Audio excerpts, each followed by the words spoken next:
अंगणवाडी सेविका, महिला मदतनीस तसेच होमगार्ड कोतवालांच्या मानधनात महायुती सरकारने भरीव वाढ केलेली आहे।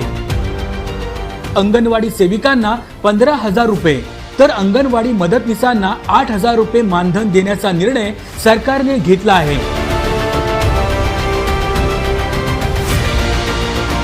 यामध्ये ज्या अंगणवाडी सेविका लाडकी बहीण योजनेचे अर्ज भरतील त्यांना प्रोत्साहन भत्ता देखील दिला जाणार आहे।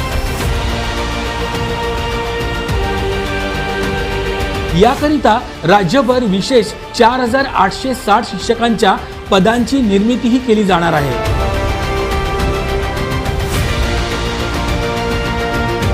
तर अंगणवाडी मदतनीसांना दरमहा 8,000 रुपये मानधन देण्याचा निर्णय झाला आहे।